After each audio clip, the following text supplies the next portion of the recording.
Okay, so dagdagan natin yung ating basketball vlog.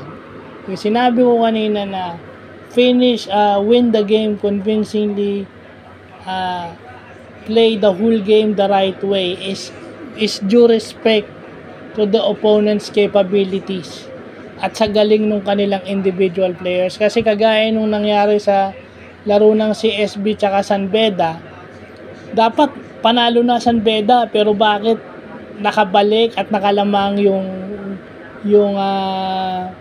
yung CSB at nag-overtime pa. Pag nag-overtime kasi ang game, 50-50. Any team wins. Kung sino yung mauna sa overtime at makascore sa overtime, probable na sila yung mananalo ng game. Lalo na pag nagdalawang overtime, tatlong overtime yung kung sino maganda laro doon at may extra energy o extra motivation para manalo, yun ang mananalo talaga. Kasi yung mga player na pinapasarap yung laban, para sa akin mali yun. Pinapasarap nyo yung laban dahil alam nyong magaling kayo, yung baga may switch. You can just turn the switch on and then okay na kayo. Mali yun. Para sa akin, ang basketball, you must have a good start, but also you must have a good finish.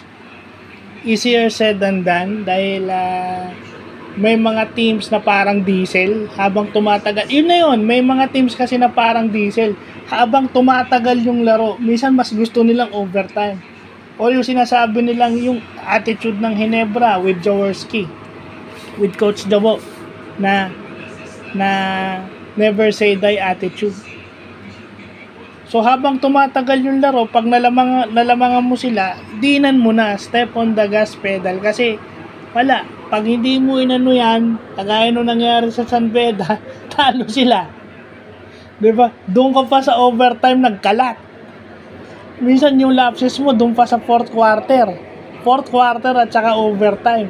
Ang ganda ng laro mo first 3 quarter, hindi, dulo ng third quarter hanggang overtime, masama na laro mo. Usually, minsan, ano pa nga yan, third quarter pa lang masama na laro mo, di ba? O fourth quarter pa lang masama na laro mo. So, wag kayong sasabihin, pasarapin lang natin partida kasi plus 10 pa yan, plus 20, tapos pag natalo kayo, ano sasabihin nyo? Ano alibay ng mga nandito sa barangay? Chamba. Sasabihin, chamba, obviously, talo naman kayo. Natatalo kayo dahil sa kayabangan nyo. At ang masakit doon, napapahiya pa kayo doon sa mga nanonood sa inyo. Sinusuportahan kayo ng mga girlfriends nyo, asawa nyo, kamag-anak nyo, and then pag natalo, di ba, nasayang yung effort nila na suportahan kayo kung matatalo rin lang kayo. Hindi naman biro na suportahan kayo tapos matatalo lang kayo. Kaya huwag kayong magyabang. Sabihin, kung may maganda kayong start, dapat tuloy-tuloy yun hanggang matapos yung game. Up to the final buzzer. So, yun lang po.